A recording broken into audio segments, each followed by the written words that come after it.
Sir 1 दिन 2 दिन अगर मैं अच्छे से पढ़ाई करूँ ना तो मज़ा आ जाता है। बट 2 दिन 3 दिन पढ़ने के बाद ना फिर एक दिन ऐसा आता है कि मैं पढ़ नहीं पाता और मेरी उस दिन पढ़ाई हो नहीं पाती। ठीक है?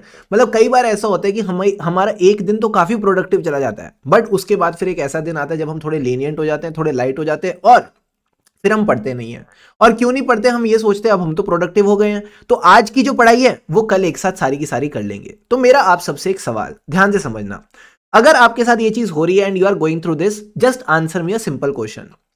मैं आपको कल से बोल रहा हूं आप ब्रेकफास्ट मत खाओ, आप लंच भी मत खाओ, यानी ब्रेकफास्ट लंच और डिनर तीनों साथ में करो रात को और सो जाओ।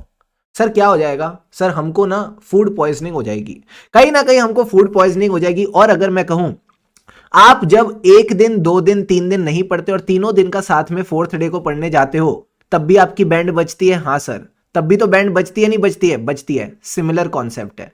तो ट्राई करना है हमको क्या कि भाई साहब जब आप खाने की बात आती है, खाने की जब गेम होती है, तो खाने को हम कैसे डिवाइड करके चलते हैं रूटीन में, ऐसे ही स्टडीज को डिवाइड करके चलना है। यानी the discipline is something which is very much required, which is something you can not compromise on. क्या ये पॉइंट क्लियर है? हाँ सर। तो कोशिश करो जिस दिन भी थोड़ी प्रोडक्टिविटी आ जाती है, rather than taking it for granted, be grateful. Be grateful कि आपका वो फ्लो बन गया है, आपकी वो आदत बन गई है पढ़ने की। अब उस आदत को छोड़ना नहीं है, यानी हमें क्या करना है, उस चीज को संभाल के रखना है, उसको कैरी ऑन करते हुए चलना है। और अगर हम कैरी ऑन करते हुए चलेंगे, मैं आपको बता रहा हूं क्या बढ़िया मोटिवेशन आएगी, क्या बढ़िया फीलिंग आएगी कि yes I am doing my work properly. And ऐसा बच्चे करते हैं, यही बच्चे पास होते हैं। तो आपने अपना साथ क्या करना है ना, देखो अपने दुश्मन खुद मत बनो।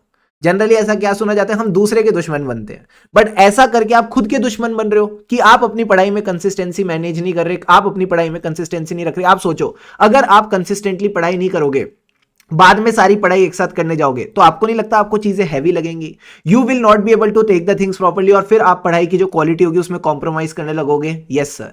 सो it is very important to maintain that consistency, ताकि आज आप जब चीजें कर रहे हो तो आपको लाइट लगे, तो आपको मजेदार लगे और आपको लगे यार ये तो कुछ भी नहीं था।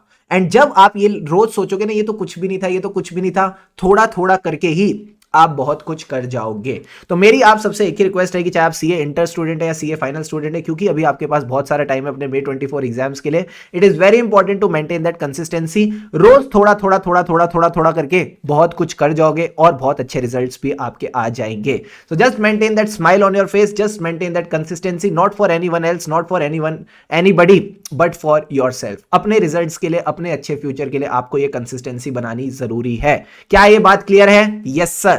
So make sure you make a commitment in the comment section कि मैं अब ये कंसिस्टेंसी बना के रखूंगा। अगर किसी दिन बहुत अच्छा परफॉर्म भी करता हूं तो भी अगले दिन वो पूरा अच्छे से परफॉर्म करूंगा, उसको लाइटली नहीं लूंगा। मैं ये नहीं कह रहा पार्टी मत करो, मैं ये नहीं कह रहा एंजॉय मत करो, बट हर चीज का अपना समय होता है। अगर आज आपने अपने दिन के टारगेट्स पूरे कर लिए तो शाम को आप डिजर्व करते हो to have some party, to enjoy with your family, enjoy with your friends. कोई दिक्कत की बात नहीं है, but yes your priority should be clear. Is this point clear और नॉट? Yes sir. अगर वीडियो अच्छी लगी तो do like it, so that ये बाकी सीए स्टूडेंट्स तक भी पहुंच सके। एंड यस खुशी से पढ़ेंगे तभी आगे बढ़ेंगे। Stay subscribe to the channel for more such videos.